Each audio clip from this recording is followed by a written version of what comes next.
Hello বন্ধুরা, সবাইকে স্বাগত জানাই স্টাডি সাকসেস কোচিং সেন্টারে। বন্ধুরা, তোমাদের জন্য আবারও চলে এসেছি কিন্তু আরেকটি খুবই গুরুত্বপূর্ণ জিকে ক্লাস।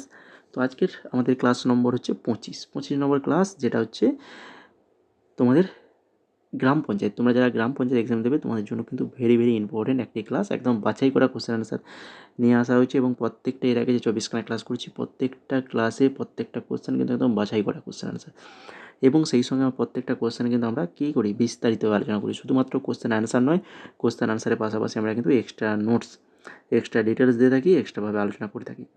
তো যারা আগের ক্লাসগুলো দেখোনি তো অবশ্যই বলবো দেখে নেবে।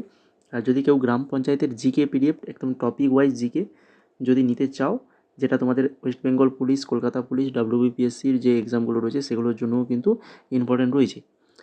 তো সেটার প্রাইস রয়েছে মাত্র 29 টাকা। তো যদি কেউ নিতে চাও বা ডেমো দেখতে চাও আমাদের হোয়াটসঅ্যাপ নাম্বারে আমাদেরকে মেসেজ করো। তো এখন দেখো আজকে ক্লাসের ফার্স্ট যে কোশ্চেন, কোনটা বেমানান। বেমানানটা খুঁজতে হবে। মোহিনীআট্টম কেরালা, কুচিপুড়ি অন্ধ্রপ্রদেশ, কত্থক উত্তরপ্রদেশ, আর হচ্ছে বিহু হচ্ছে আসাম। এদের মধ্যে যদি আমরা বেমানান যদি দেখি তো সেটা হচ্ছে কোনটা না, সেটা হচ্ছে বিহু। বিহু আসাম। কেননা দেখো বাকিগুলো দেখো, মোহিনীআট্টম বা কুচিপুড়ি, কত্থক, এগুলো কি, এগুলো কিন্তু প্রত্যেকটাই শাস্ত্রীয় নৃত্য। আর বিহু, বিহু হলো আসামের একটা লোকনৃত্য। বিহু আসামের একটি লোকনৃত্য। আসামের শাস্ত্রীয় নৃত্য হচ্ছে সাত্রিয়া। ঠিক আছে, এখানে যদি সাত্রিয়া থাকতো তখন মিলে যেত। তামিলনাড়ুর শাস্ত্রীয় নৃত্য ভারতনাট্যম, যেটা মনে রাখো, এটা কিন্তু এক্সামে এসেছিল, গ্রুপ সির এক্সামে, ডাব্লিউবিএসএসসি গ্রুপ সির এক্সামে এসেছিল। তারপরে দেখো 2 নম্বর কোশ্চেন, কোন ভিটামিনের অভাবে রাতকানা রোগ হয়। কোন ভিটামিনের অভাবে রাতকানা রোগ হয়, এ, বি, সি না ডি। তো চোখের সমস্যা, যদি আমাদের ক্লাসগুলো দেখে থাকো আমি বারবার বলেছি চোখের কোনো সমস্যা হলে তো অবশ্যই ভিটামিন এ অ্যান্সার করবে। ঠিক আছে, ভিটামিন এর রাসায়নিক নাম মনে রাখো অবশ্যই, রেটিনল। রেটিনল মনে রাখো। ভিটামিন সির হচ্ছে অ্যাসকার্বিক অ্যাসিড, যার অভাবে হয়ে থাকে স্কার্বি রোগ। আর ভিটামিন বি কমপ্লেক্সের বিভিন্ন ভাগ রয়েছে, বি1, বি2, বি3, বি9, বি12, এগুলো ভাগ রয়েছে। তারপরে দেখো 3 নম্বর কোশ্চেন, কাকে ভারতের শ্বেত বিপ্লবের জনক বলা হয়। ভারতের শ্বেত বিপ্লবের জনক কাকে বলা হয়। সঠিক অ্যান্সার কী হবে না, হচ্ছে ভার্গিস কুরিয়ান। ভার্গিস কুরিয়ানকে ভারতের শ্বেত বিপ্লবের জনক বলা হয়। বাকি যে অপশানের নামগুলো রয়েছে দেখো, নর্ম্যাল বোরলাগ, যাকে কী বলা হয় বিশ্বের সবুজ বিপ্লবের জনক। খুবই ইম্পর্টেন্ট একটি কোশ্চেন। এম.এস. স্বামীনাথন, যাকে বলা হয় ভারতের সবুজ বিপ্লবের জনক। আমাদের ভারতের সবুজ বিপ্লবের জনককে না হচ্ছে এম.এস. স্বামীনাথন। যদি বিশ্বের সবুজ বিপ্লবের জনক বলা হয় তাহলে নর্ম্যাল বোরলাগ। আর হলুদ বিপ্লবের সাথে যুক্ত যদি জিজ্ঞেস করে তাহলে সেটা বলবে স্যাম পিত্রদা। ঠিক আছে, আর ভার্গিস কুরিয়ান যিনি একজন শ্বেত বিপ্লবের জনক। এরপর দেখো 4 নম্বর কোশ্চেন, 1946 সালে সংবিধান সভার প্রথম সভাপতি কে ছিলেন।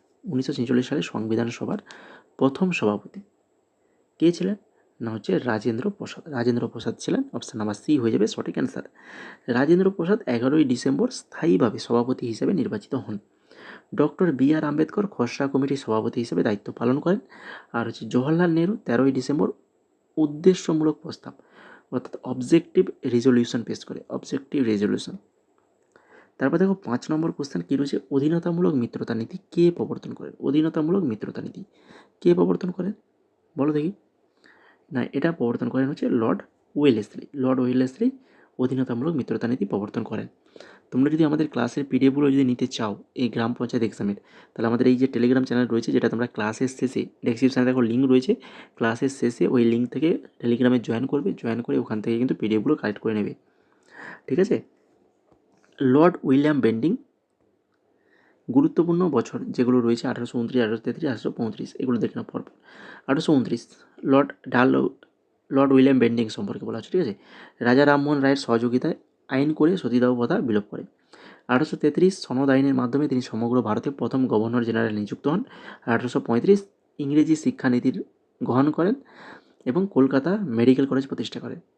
আর লর্ড মিন্টোকে সাম্প্রদায়িকতার জনক বলা হয়। সাম্প্রদায়িকতার জনক বলা হয় কাকে, লর্ড মিন্টোকে। এরপরে দেখো 6 নম্বর কোশ্চেন, পশ্চিমবঙ্গের সর্বপশ্চিম জেলা কোনটি। পশ্চিমবঙ্গের সর্বপশ্চিম জেলা সেটা কোনটা না, সেটা হচ্ছে পুরুলিয়া। পুরুলিয়া হচ্ছে পশ্চিমবঙ্গের সর্বপশ্চিম জেলা। পুরুলিয়া ছৌ নাচের জন্য বিখ্যাত, ছৌ নৃত্যের জন্য বিখ্যাত পুরুলিয়া। বাঁকুড়ার পোড়ামাটির শিল্পের জন্য বিখ্যাত। বর্ধমানকে বাংলার শস্য ভাণ্ডার বলা হয় 2017 সালে 7ই এপ্রিল এটি পূর্ব এবং পশ্চিম বর্ধমানে বিভক্ত হয় 2017 সালে। আর হচ্ছে পশ্চিম মেদিনীপুরের গনগনি গিরিখাত অবস্থিত, গনগনি গিরিখাত।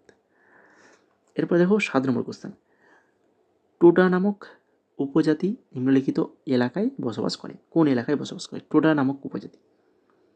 এদের কোথায় দেখা যায়? না হচ্ছে নীলগিরি পর্বত। নীলগিরি পর্বতে দেখতে পাওয়া যায় টোডা নামক উপজাতি। ক্লাস যদি ভালো লেগে থাকে লাইক করে দাও সবাই। চ্যানেলে যদি নতুন থাকো অবশ্যই সাবস্ক্রাইব করে ফেলো। নীলগিরি সর্বোচ্চ শৃঙ্গ হচ্ছে কি? না হচ্ছে দুধাবেতা। আর হচ্ছে কন্যাকুমারীর সাথে কানি উপজাতি যুক্ত। আর হচ্ছে সাতপুরা পর্বতমালা সর্বোচ্চ শৃঙ্গ ধূপগড়। সাতপুরা পর্বতমালা সর্বোচ্চ শৃঙ্গ ধূপগড়। তারপর দেখো 8 নম্বর কোশ্চেন, নিম্নলিখিত কোন রাজ্যে পঞ্চায়েতি রাজ ব্যবস্থা নেই? আসাম, নাগাল্যান্ড, ত্রিপুরা না হচ্ছে কেরল? কোনটায় পঞ্চায়েতি রাজ ব্যবস্থা নেই? সেটা হচ্ছে নাগাল্যান্ড। নাগাল্যান্ডে পঞ্চায়েত রাজ ব্যবস্থা নেই। নাগাল্যান্ড ছাড়া মেঘালয় ও মিজোরাম পঞ্চায়েত রাজ ব্যবস্থা নেই। এটা মনে রাখো, মেঘালয় এবং মিজোরাম আর নাগাল্যান্ড মনে রাখো তিনটা। আসাম, আসাম বিহু নৃত্যের সাথে আর হচ্ছে ত্রিপুরা বাঁশ নৃত্যের সাথে যুক্ত। তারপর দেখো 9 নম্বর কোশ্চেন, ভারতীয় সংবিধান অনুসারে কে বা কারা চূড়ান্ত সার্বভৌমত্বের অধিকারী? কে বা কারা চূড়ান্ত সার্বভৌমত্বের অধিকারী? ভারতের সকল নাগরিক। সকল নাগরিক। দেখে নাও, সংবিধানটি কোনো নির্দিষ্ট ব্যক্তি, শাসক বা প্রতিষ্ঠানের দ্বারা প্রদত্ত নয়, বরং ভারতের জনগণই নিজেই এই সংবিধান অর্পণ ও গ্রহণ করেছে। তাই রাজনৈতিক ও গণতান্ত্রিক দৃষ্টিভঙ্গি থেকে জনগণই দেশের সর্বময় ক্ষমতার উৎস। জনগণই হচ্ছে দেশের সর্বময় ক্ষমতার উৎস। 10 নম্বর কোশ্চেন দেখো, আজকে ক্লাসের লাস্ট কোশ্চেন, মনসবদারি প্রথা কে প্রচলন করেন? মনসবদারি প্রথা কে করেন? শাহজাহান, জাহাঙ্গীর, আকবর না হচ্ছে শেরশাহ? সঠিক অ্যান্সার কী হবে? না, সঠিক অ্যান্সার হবে অপশন নাম্বার সি, আকবর। আকবরকে বলা হয়, আকবর হচ্ছেন মনসবদারি প্রথা প্রচলন করেন। ঠিক আছে, এখান থেকে দেখে নাও, শাহজাহান আগ্রায় তাজমহল নির্মাণ করেন, এটা তো জানো তোমরা। জাহাঙ্গীরের ডাকনাম হচ্ছে সেলিম। আকবরের সবাই প্রধান যে ব্যক্তিগুলো ছিলেন তাদের মধ্যে এই দেখো, টোডরমল, বীরবল, তারপর হচ্ছে তানসেন, মনে রাখো। শেরশাহের আসল নাম ছিল ফরিদ খাঁ, মনে রাখো। খুব ভেরি তথ্যগুলো এখানে তোমাদেরকে দিয়ে দেওয়া হয়েছে। আর এই গ্রাম পঞ্চায়েতের যে পিডিএফের কথা বলেছিলাম মাত্র 29 টাকায়, সেই পিডিএফটা তোমরা এখানে নিচে দেখে নাও, ডেমোটা আমি দেখিয়ে দিচ্ছি।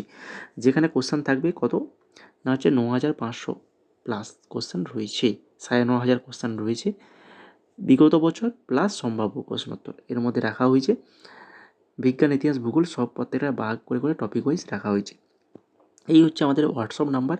যদি কেউ নিতে চাও তো আমাদের হোয়াটসঅ্যাপ নাম্বারে মেসেজ করো। আর বাকি ক্লাসের পিডিএফগুলো তো আমরা ফ্রিতে আমাদের টেলিগ্রামে দিচ্ছি, ওখান থেকে অবশ্যই তোমরা কালেক্ট করে নেবে। যদি কেউ নিতে চাও, কালেক্ট করতে চাও, তবে আমাদের টেলিগ্রামে জয়েন করো, তারপরে পিডিএফগুলো কালেক্ট করো। এই দেখো পিডিএফের ডেমো, কোশ্চেন আনসার রয়েছে, তার পাশাপাশি নিচে এক্সট্রা নোটসও রয়েছে। ঠিক আছে, এইভাবে কিন্তু প্রত্যেকটা টপিক আমরা কিন্তু সাজিয়েছি এক এক করে পরপর করে। তো যদি তোমরা এই পিডিএফটা নিতে চাও, এখানে সমস্ত কিছুই তোমরা পেয়ে যাবে। আমাদের ওয়েস্ট বেঙ্গলের সকল এক্সামের জন্য কিন্তু পিডিএফগুলো তোমরা পড়তে পারবে। ঠিক আছে, তাছাড়া আমাদের এসএসসি এমটিএসের ব্যাচ শুরু হয়ে গেছে, যেখানে জিকে এবং ইংলিশের ফুল নোটস দেওয়া হবে মাত্র 199 টাকায়। তো ওটা যদি কেউ নিতে চাও তো আমাদেরকে মেসেজ করো হোয়াটসঅ্যাপ নাম্বারে। এসএসসি এমটিএস বা রেলের গ্রুপ ডি এক্সাম চলছে বর্তমানে, যেখানে সায়েন্সের খুবই ইম্পর্টেন্ট টপিক হচ্ছে একটা সায়েন্স। তো সায়েন্সের রেলের জন্যই কিন্তু আলাদাভাবে এটা বানানো হয়েছে, পুরো সমস্ত রেলওয়ে এক্সামের জন্য ইম্পর্টেন্ট। তাছাড়া সিজিএল, সিজিএসএল এই সকল এক্সামেরও কিন্তু পিডিএফগুলো আমাদের কাছে রয়েছে, যেটা তোমরা স্ক্রিনে দেখতেই পাচ্ছ বর্তমানে আমাদের কাছে কী কী পিডিএফ অ্যাভেলেবল রয়েছে। তো যদি কেউ পিডিএফগুলো নিতে চাও, এই যে আমাদের টপিক ওয়াইজ জেনারেল অ্যাওয়ারনেস এবং টপিক ওয়াইজ ইংলিশ, এই যে পিডিএফটা রয়েছে, এগুলো কিন্তু সকল এক্সামের জন্য ভেরি ইম্পর্টেন্ট। তোমরা যে কোনো কম্পিটিটিভ এক্সাম দিতে চাও না কেন, ভেরি ইম্পর্টেন্ট। যেগুলোর প্রাইস রাখা হয়েছে মাত্র 99 টাকা করে। দুটো একসঙ্গে নিলে তোমাদের 149 টাকায় পেয়ে যাবে। ঠিক আছে, তো যদি কেউ নিতে চাও তো আমাদেরকে মেসেজ করো। আমাদের যে হোয়াটসঅ্যাপ নাম্বার রয়েছে এই হোয়াটসঅ্যাপ নাম্বারে মেসেজ করো। ডেমো দেখতে চাইলে বলবে, আমরা ডেমো পাঠিয়ে দেবো। কীভাবে পেমেন্ট করবে সেটা আমরা বলে দেবো। পেমেন্ট করলেই স্ক্রিনশট পাঠিয়ে দেবে, পাঠিয়ে দিলেই আমরা কিন্তু ডাইরেক্ট তোমাদের হোয়াটসঅ্যাপ নাম্বারেই পিডিএফগুলো দিয়ে দেবো। ঠিক আছে, কোনো অ্যাপসে জয়েন হতে হবে না, তোমাদের ওই হোয়াটসঅ্যাপেই তোমাদেরকে পিডিএফগুলো পাঠিয়ে দেওয়া হবে।